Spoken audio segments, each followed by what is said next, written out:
Hello, I'm Paul Beckwith, and this is a bunch of cats, actually, Shackleton, and a very rare appearance by Sally, who's not so photogenic as Shackleton is.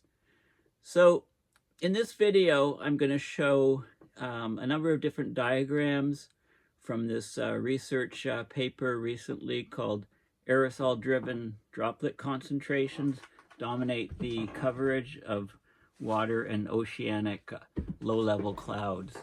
So I want to basically follow up on my previous two videos, which I admit are a little bit confusing, because basically the idea of aerosols and how they have direct and indirect effects on climates, the indirect effects through the generation of different types of clouds than there would be otherwise. So the more pollution particles there are, the more cloud condensation nuclei there are in the atmosphere, and this allows water vapor, when it condenses, to condense into extremely small droplets in the clouds as opposed to larger droplets. So there's more of them.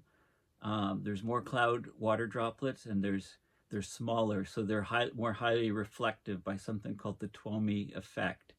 Now also, because the droplets are smaller in the cloud, they're less likely, or it takes them longer to collide with each other and become larger. And as long as they're very, very small, they're held aloft in the clouds. But if they collide with each other and get to beyond a certain size, which is a radius of about 15 micron, 15 millionth of a meter, when they reach that radius, they start falling by gravity, hitting other water molecules, other water vapor, other water droplets in the cloud, getting larger and larger and going down and creating drizzle and then rain in the cloud, which then removes the water, of course, from the cloud, allowing if it's socked in with marine stratospheric clouds, then those clouds can start to break up into cumulus clouds and cover less of the ocean or land surface that they're above, and therefore let more light go down and reach the Earth's surface. So when there's more aerosols in the atmosphere, they can, not only are there direct effects where they can block some of the sunlight, allow more warming on the surface, but they also have this effect with the clouds. So more aerosols, there could be more clouds blocking more sunlight, and this is the whole idea of global dimming. So I'm going to explain this, following up on the last two videos. I'm going to explain this showing some images here. Okay, so this is a paper that I will be discussing. But first of all, I want to show you, this is my website, paulbeckwith.net. Please have a look at it if you haven't. Please support me, this research, and the website and my videos by donation to PayPal. So in the last post a few days ago, I was talking about how the climate niche, the area that on the Earth that is conducive to human life, is shifting away from where most of us live. Okay, so that was the last post, but in the last two videos, I've been talking about these aerosol effects. So this is a very important diagram, which I'll explain to you, the radiative forcing effects on Earth's climate and how aerosols affect it, both directly and indirectly through clouds. And also I'll explain some other illustrations as to what exactly is going on. I did this in the last few videos, but hopefully this clarifies some of the key points. And I've also sent this out on Facebook, some of the key images and links with my next for this video. Okay, so we're talking about aerosol-driven. So this paper from last year was talking about how aerosols, they drive the droplet concentrations that are in clouds, and also that affects the amount of water in the clouds and the radiative properties, the effects on the climate. And they cover mostly oceanic low-level clouds. Okay, so this is a diagram here. This is the cloud drop concentration, the number of cloud drops per cubic centimeter over a stretch of the ocean. This is 40 degrees north, 35 north, 30 north, and 140 west, 135 west. So it's covering a period over the ocean, as measured from the MODIS satellite. So these are the cloud droplet concentrations, 10 drops per cubic centimeter up to about 300, 400 drops. So the brighter the color, the redder the color, the more droplets. And what you can see is these tracks, and this is where ships went across the ocean many hours earlier in most cases. And it shows you the clouds that were formed because the ships are spewing out particles, aerosols, sulfur dioxides, etc. And the tracks are clearly seen because those aerosols are creating cloud generation, and those clouds stick around for a long time. So they're crisscrossing here, and you can see how the concentrations vary. This region here might be closer to land or something where there's more anthropogenic aerosols being produced. Okay, so the cloud formation very much depends on the passage of ships with their smokestacks putting out the aerosols. And also, on land, of course, it's the cities, and places that put out lots of aerosols. But before I go into the research article in depth, the results, I want to show you some of the diagrams and explain them. So this is the radiative forcing of the climate, things that force the climate to change between 1750, start of the Industrial Revolution, and this is between 2005. There's more up-to-date charts, but this gets the points across. So these are the long-lived greenhouse gases, CO2, methane, nitrous oxide, and the forcing on the climate in terms of watts per square meter. This is the ozone forcing, stratospheric water vapor from methane. So the methane broken down in the upper atmosphere produces water vapor. Surface albedo changes from land use and black carbon on snow. But the aerosols, so these are all positive effects here. This is the negative effects. The total aerosols have a direct effect. The aerosols are in the atmosphere. They block some of the sunlight. They cause a cooling, the direct effect to the tune of about minus 0.5 watts per square meter. And the cloud albedo effect. So because of the aerosols, there's more clouds. The clouds are low level. They block sunlight to about the tune of minus 0.75 watts per square meter. And when you take the sum cumulative total of this, we get a total forcing, which is positive, which causes the warming over time. So the amount of the magnitude of the direct effect and cloud albedo effect, the indirect effects from aerosols in the sky, are a very big, crucial part of the climate picture. And the reason why I'm discussing these once again is because with the coronavirus shutdowns on industry, we have seen an enormous reduction in the total aerosols that are generated from cars, that are generated from industry on the planet.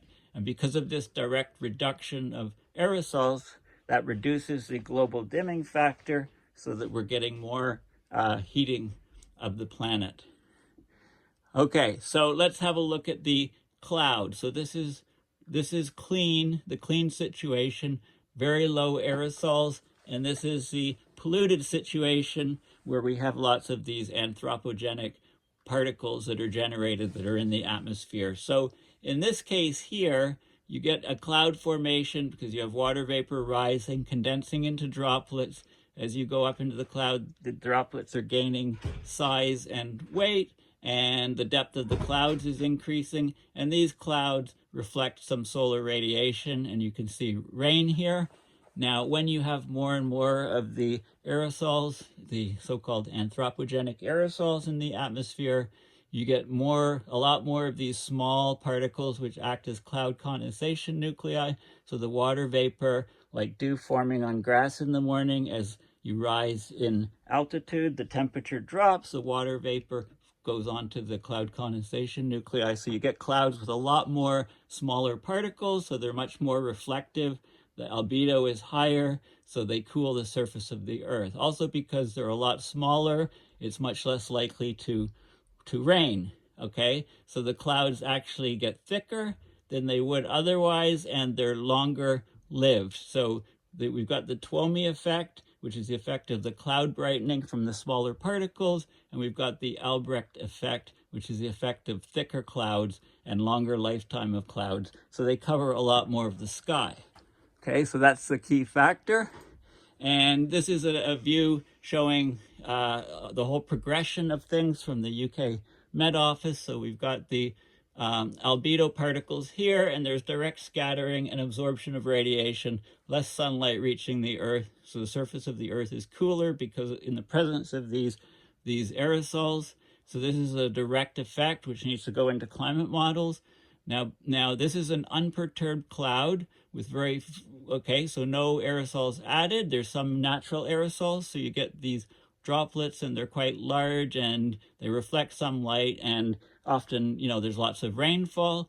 Now, when there's increased cloud condensation nuclei from the aerosols, then you get smaller particles forming in the cloud, and you still get rainfall, etc., because you've got smaller particles. The clouds are whiter, they're brighter, they reflect more of the incident light, causing more cooling on the surface. And this is the Twomey effect. This is the first indirect effect called the Twomey effect. So the albedo of the clouds is higher, causes cooling on the surface.